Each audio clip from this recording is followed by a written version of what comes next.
Hi, my name is Katie Clark. I am the Learning Enrichment Specialist here at CASA. Today, we have the pleasure with speaking with our director, Grace Evans. We have a lot of questions that have been coming in from the community, and we're gonna go through those questions, but thank you to Grace for being here, and will you tell us a little bit about yourself? Yeah, so my name is Grace Evans. I have taught in the Charleston area for almost 10 years now. I actually coach club soccer in the area as well, and this year, our founders, Brian and Charlie, reached out to me about opening a new school. And at first I thought they were crazy. But as we got into more conversations, I realized that this is an amazing opportunity for so many kids in our area.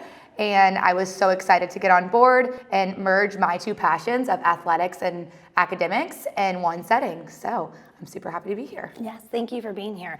Grace, I guess the first question would be, what academic calendar will CASA follow? Will it be Berkeley County School District, Charleston County School District? What calendar will they follow? So our academic calendar will be super similar to Berkeley and Charleston. We've looked at both and tried to really align with them because we know sometimes people will have siblings in those public school systems still.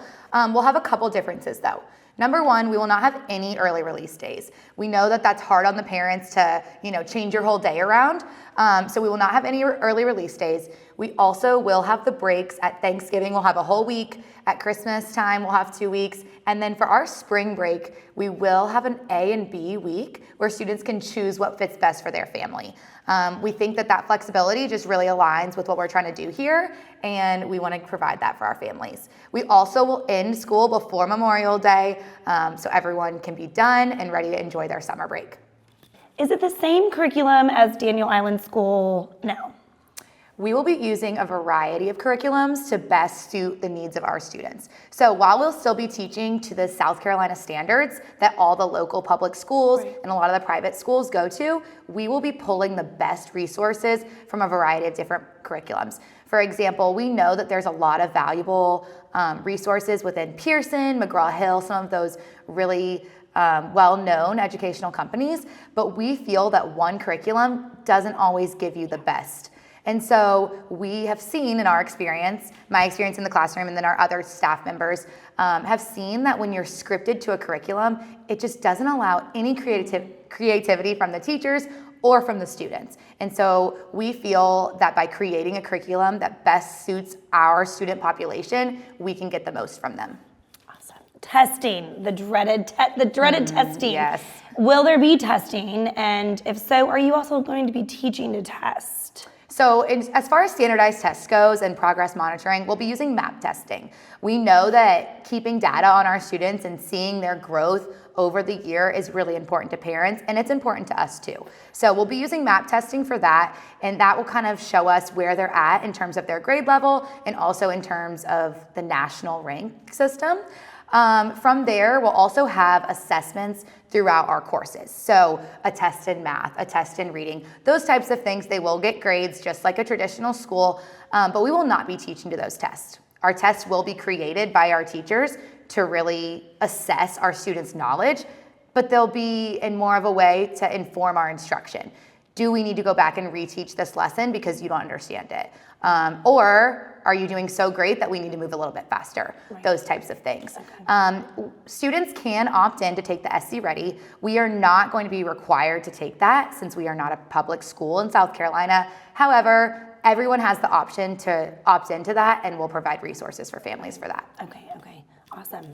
There are many types of learners, as we both know, both being teachers. Is CASA going to be for the self-motivated learner, or can you tell us a little bit more about that? So we pride ourselves on being for everyone here. We're really gonna personalize our instruction, our curriculum, our schedule for the types of learners that we have. Right. We believe that everybody learns different, and that's something that gets left out of traditional school settings a lot of the time.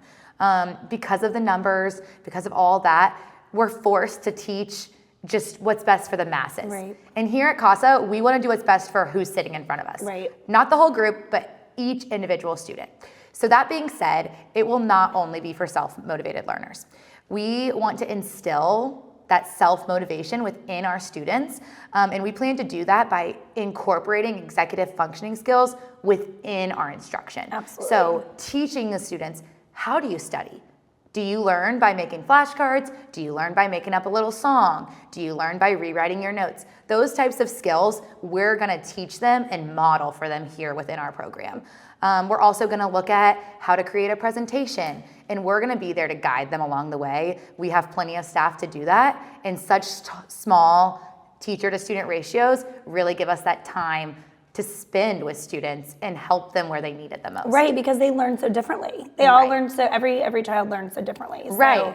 you're able to zone in, especially with the small group learning, whole group learning, but then pulling off and doing different collaborative learning. And so, you're able to hone in on that. And that's another reason that we wanted to, pull from different curriculum sources, because we feel that students need the variety of content instruction as well. Some students love a video, while others really need that one-on-one teacher time. And others might need a group activity where they're talking and discussing it with peers. And so personalization is a huge thing here, and really what fits the student that we have. Right.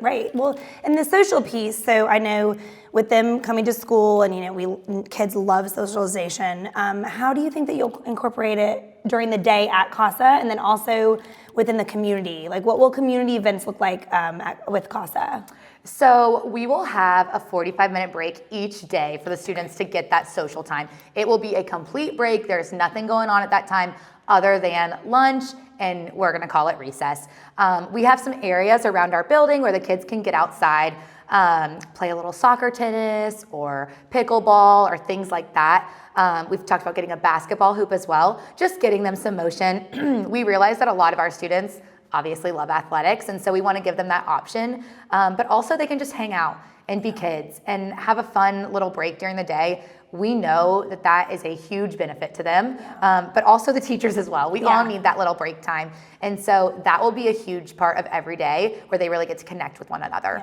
Another thing that we're gonna have here is collaborative learning. So there will be times for them to socialize within our building and within our instructional time, to get to know each other and enjoy each other's presence, just like a traditional school. Yeah, and because they're not just, they'll be in different sports per se, or they'll have their different groups, but this way they're able to also mingle with everyone within the school and get to know everyone as well. And the younger kids be able to be with the older kids. And then moving on to the next question with the younger kids and older kids, how will multi-grade level learning work? If you have a few, fifth graders and then you have some eighth graders, how will that work within CASA? So we have a couple different rooms here. Our building is very open concept if you've been here.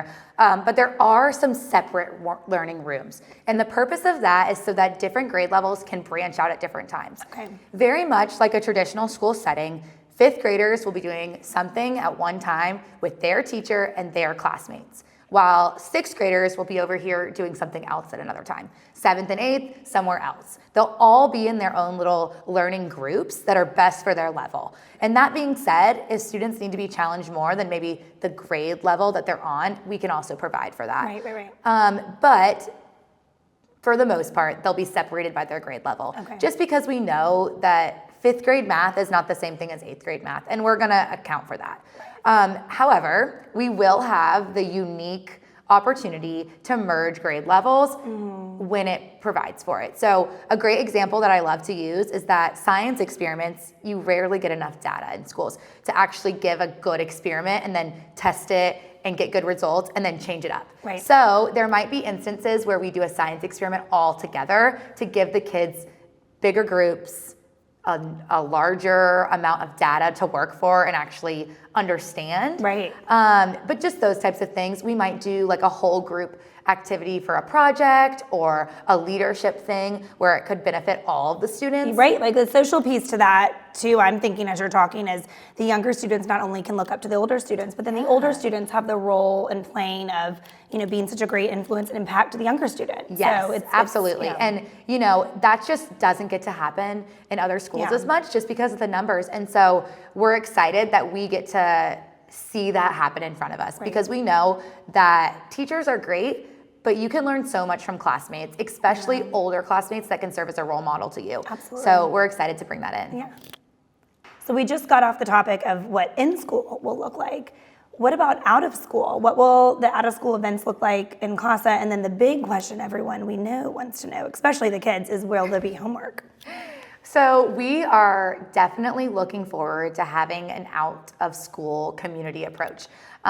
We want our students to enjoy each other not only within our school, but also outside. And so we love that they get to connect at their athletics each morning, but we are gonna offer events for them as well.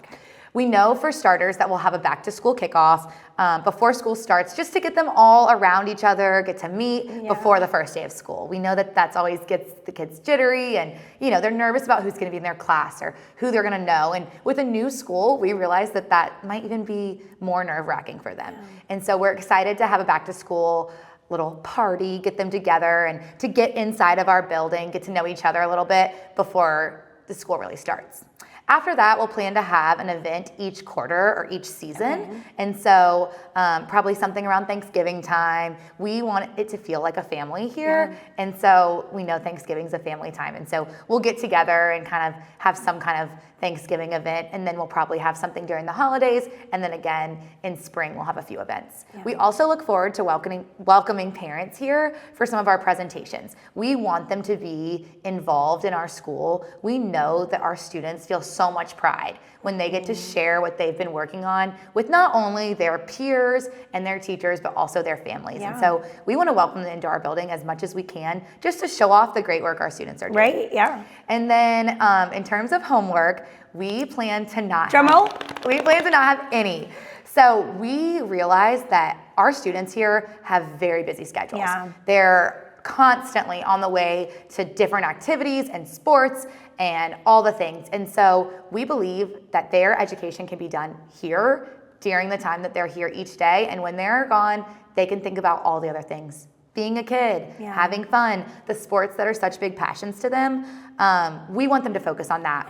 And so while we're not going to not push these students, we're gonna handle all of those academic things here as much as we can. Absolutely. We know that our students might have to travel some too, and with that, we'll work with them. When they're gone, they will have to keep up with some assignments, but instead of just giving them a packet of makeup work, we'll be working with them and their family to best meet their needs and make sure their student stays on track with where they need to be. Yeah, that's amazing, because the worst is whenever you go somewhere or you're trying to spend maybe family time or something dealing with sports, and then you have all this extra work that you have, and then the kids get stressed out because they can't get it done. So it would be nice to be able to get it done in school. Right, and so we want to make sure that we're flexible with families on that, because who wants to think about work on vacation? No, not me. And I know the last thing that I want to do on the weekend of a soccer tournament when I finish late on a Sunday night is think about what's going on the next day or what I missed maybe when I was out of school on a Friday. So we're going to make sure we work with them, because we realize that they're not just a student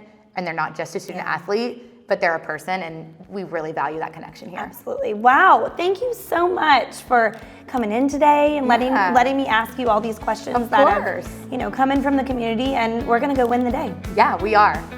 Thank you all for your interest. We look forward to connecting with you soon.